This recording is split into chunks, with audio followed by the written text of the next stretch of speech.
Hello everyone. Today we will discuss the remaining part, that is the last part from this Drug and Cosmetic Act 1940. So this is very big chapter, and your 50 percentage of the your question paper is based on this chapter only. From that starting we had seen different definitions under Drug and Cosmetic Act, schedules under Drug and Cosmetic Acts, then administrative bodies. There are various administrative bodies under the Drug and Cosmetic Act. Then we had seen the provisions related to the manufacture of drug, then sale of the drug, import of drug. We had already seen that is the offenses and penalties with respect to the import of the drug and sale of the drug. That offenses and penalties with respect to the manufacture of drug was remain. So in today's lecture we will continue that. See, from this chapter, this administrative bodies part, then all the schedules and their definitions, as we had discussed earlier, these all are very important from your exam point of view and from future point of view. These when you are going to give competitive exams in the future, like some government exams are there, that is like different exams are there, then that time this chapter is Drug and Cosmetic, your chapter Drug and Cosmetic Act is very important. So that listen these lectures again and again of Drug and Cosmetic Act, and if you are not getting any point, then ask me, then refer the notes given by me. So today we will discuss, that is the offenses and penalties with respect to manufacture of drugs. So offenses म्हणजे काय? Offences म्हणजे गुन्हा, आणि penalty म्हणजे त्याच्यासाठी जो काही गुन्हा केलेला असेल त्याच्यासाठी भोगावी लागणारी शिक्षा, त्याला काय म्हटलं जातं तर पेनल्टी असं म्हटलं जातं. With respect to sale of drugs, then with respect to import of the drugs we had already seen it. Then say in the manufacture of drugs we have different provisions related to that is the different provisions for manufacture of drugs. Then we had seen there the loan licenses, then repackaging licenses involved in that. That is very important, and different licenses for required for the manufacture of Schedule C and C1 the drugs, Schedule H drugs, then for the other criteria that we had seen. Then in today's lecture we will see offenses and penalties with respect to the manufacture of the drugs. In that, first one is manufacturing of the drug. म्हणजे काय तर ड्रगचं manufacturing करत असताना कोणत्या ड्रगचं? Adulterated drug असेल. Okay, adulterated drug we had already seen its definition which that may cause harmness to your body. Spurious drug, that is duplicate drugs that came in the market that likely to cause death. त्याच्यामुळे काय होऊ शकतं? Death होऊ शकते त्या पर्सनची. और grievous body hurt. आता grievous body hurt म्हणजे काय तर ग्रीवियस म्हणजे काय तर सिरियस असणं. ग्रीवियस बॉडी हर्ट म्हणजे काय तर सिरियस काय होऊ शकते? Body hurt. जर दुखापत झालेली असेल बॉडीला, म्हणजे काय तर शरीराला गंभीरपणे जर कोणत्याही प्रकारची इजा झालेली असेल तर as per the section 320 of IPC, that is Indian pharmaceutical codex, त्याच्यामध्ये काय दिलेलं आहे? सेक्शन 320 आहे की त्याच्यामध्ये दिलेले आहे, जर कोणी अशा प्रकारच्या ड्रगचं मॅन्युफॅक्चरिंग करत असेल की जे ड्रग काय आहेत? अडल्ट्रेटेड आहेत, स्पुरियस आहेत, आणि असे ड्रग की ज्याच्यामुळे काय होईल? त्या व्यक्तीचा मृत्यू होईल. और ग्रीवियस बॉडी हर्ट म्हणजे काय तर एखाद्या कोणाच्या शरीराला सिरियस म्हणजे काय तर भयंकर, डेंजर असं काय होऊ शकतं? जर दुखापत इजा झालेली असेल किंवा गंभीरपणे कोणत्याही प्रकारची इजा झालेली असेल तर त्याला as per section 320 of the IPC काय आहे? पेनल्टी काय आहे त्याच्यासाठी? 5 years लाईफ इम्प्रिझनमेंट. म्हणजे काय तर 5 वर्षाचं काय आहे तर तुरुंगवास आहे. And not less than ₹10,000 fine. Fine किती आहे त्याच्यासाठी? ₹10,000 फाईन. ₹10,000 फाईन. त्याच्यापेक्षा फाईन जो काही आहे तो कमी केला जात नाही. आणि 5 years काय आहे तर सक्तीचं तुरुंगवास, life time imprisonment. Life imprisonment म्हणजे काय तर 5 वर्ष, 5 years सक्तीचा तुरुंगवास जो काही असतो तो. And not less than 10,000 fine. Fine जो किती आहे तर तो 10,000 पेक्षा कमी फाईन नाही. So this is first first काय आहे, ऑफेन्स कुठला घडत असेल, गुन्हा कोणता घडत असेल, मॅन्युफॅक्चर ऑफ कसले drug, that is the spurious drug, adulterated drug or drug की ज्याच्यामुळे काय होईल, which may cause the death, ज्याच्यामुळे मृत्यू होईल, ऑर ग्रेवियस बॉडी हर्ट म्हणजे काय तर शरीराला भयंकर काय होईल, गंभीर दुखापत होईल, इजा होईल. ॲज पर सेक्शन कशानुसार, तर सेक्शन 320 ऑफ द IPC. तर त्याच्यासाठी काय आहे, penalty is what, 5 years life imprisonment, 5 वर्षाचं काय आहे, सक्तीचा तुरुंगवास, and not less than 10,000 rupees fine, आणि फाईन किती, तर 10,000 rupees. This is first one. Then second one is manufacture of drugs without license or adulterated drug not likely to cause death or grievous body hurt. म्हणजे काय, जर तुम्ही अशा ड्रगचं without licence काय करत असाल, जर तुम्ही मॅन्युफॅक्चरिंग करत असाल. आता आपण ह्याच्यामध्ये बघितलंच होतं, ज्या प्रोव्हिजन्स बघितल्या होत्या related to manufacture of drug. In that we had seen different, there are provisions, licence requirement काय आहे, शेड्यूल C1साठी काय आहे, Hसाठी काय आहे लायसनच्या रिक्वायरमेंट.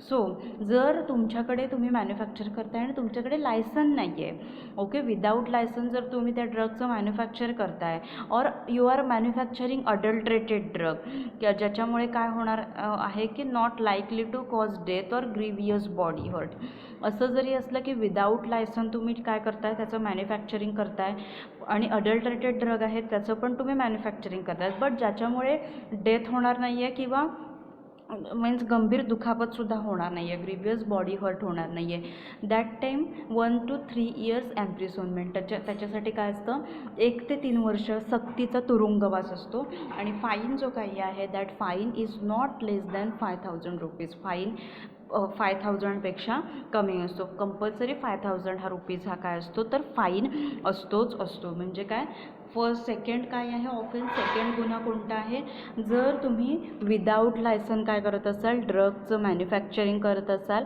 और अडल्टरेटेड ड्रगचं तुम्ही मॅन्युफॅक्चरिंग करत असाल की ज्याच्यामुळे डेथ होणार नाही आहे किंवा त्या पेशंटला गंभीर दुखापतसुद्धा होत नाही, ग्रीवियस बॉडी हर्ट म्हणजे काय, गंभीर दुखापतसुद्धा होणार नाही आहे, त्या टाईमला काय असतं 1 to 3 years इम्प्रिसनमेंट, 1 ते 3 वर्ष काय असतो, सक्तीचा तुरुंगवास असतो, and fine is not less than 5,000 rupees fine.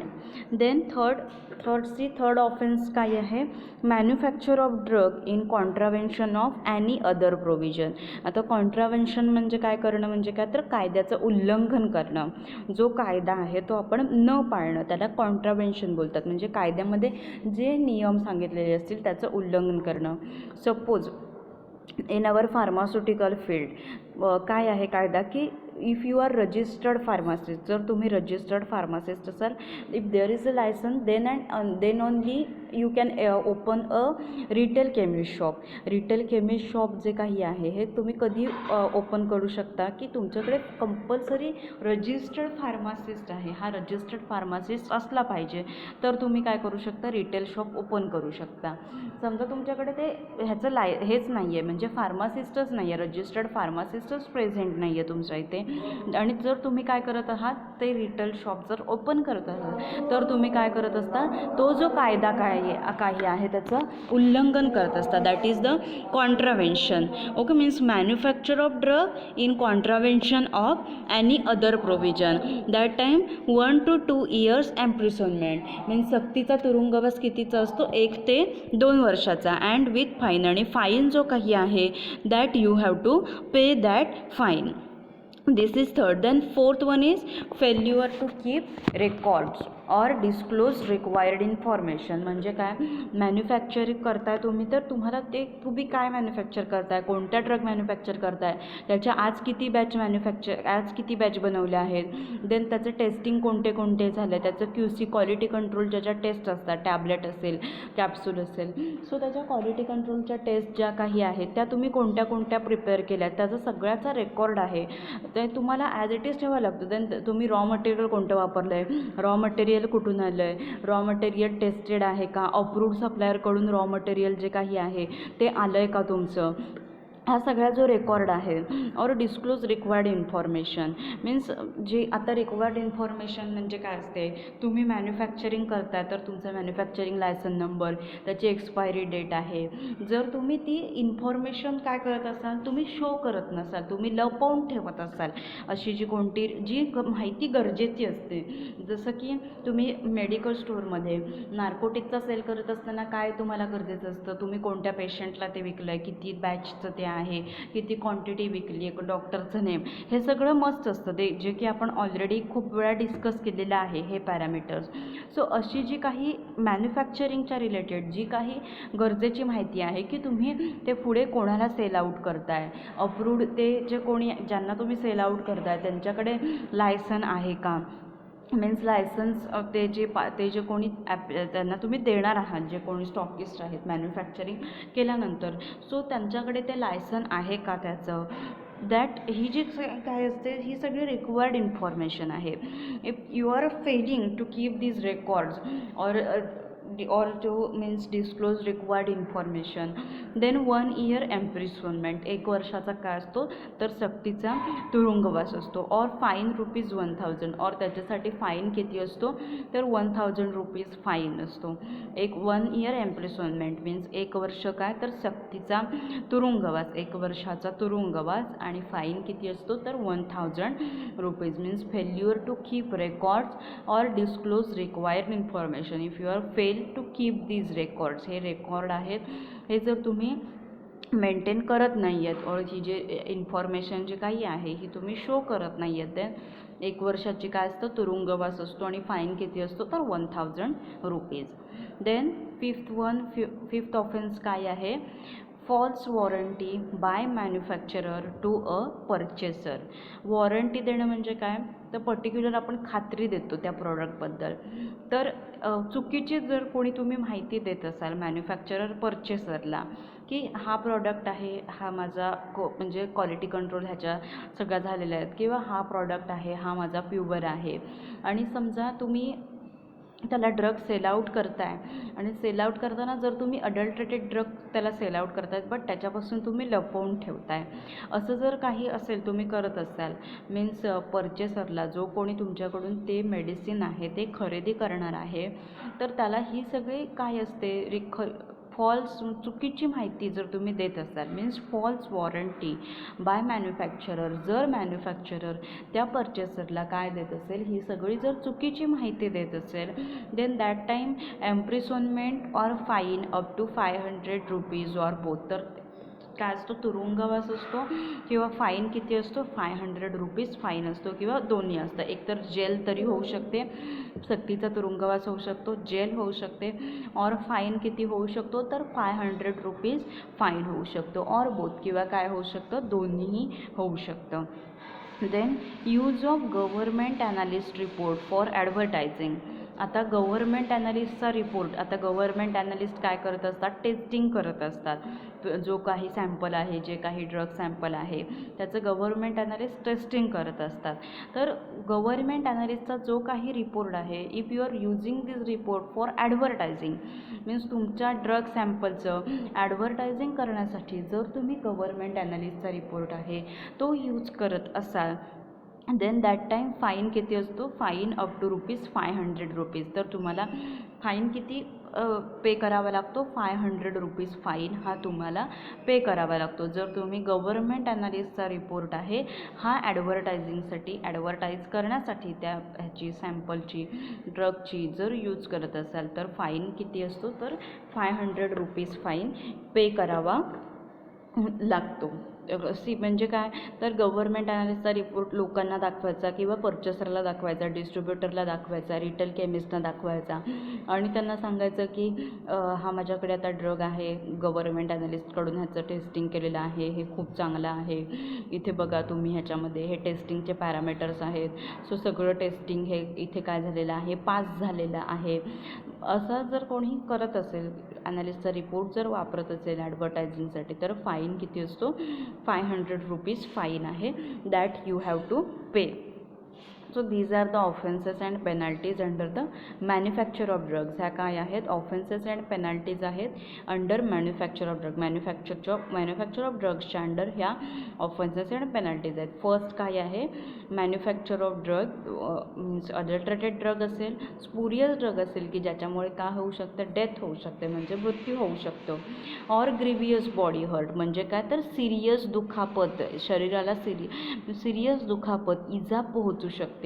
As per section 320 of IPC, section 320 of IPC Indian pharmaceutical कोडेक्सच्या ह्याच्यानुसार. तर मग काय होतं, 5 years लाईफ इम्प्रिझनमेंट, 5 वर्षाचा तुरुंगवास होतो. आणि फाईन किती असतो तर 10,000 rupees, not less than ₹10,000 fine असतो त्याच्यामध्ये.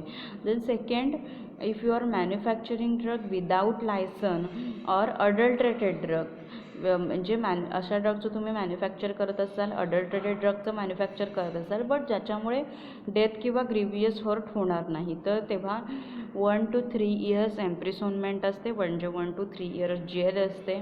आणि फाईन किती असतो, not less than 5,000 rupees fine असतो.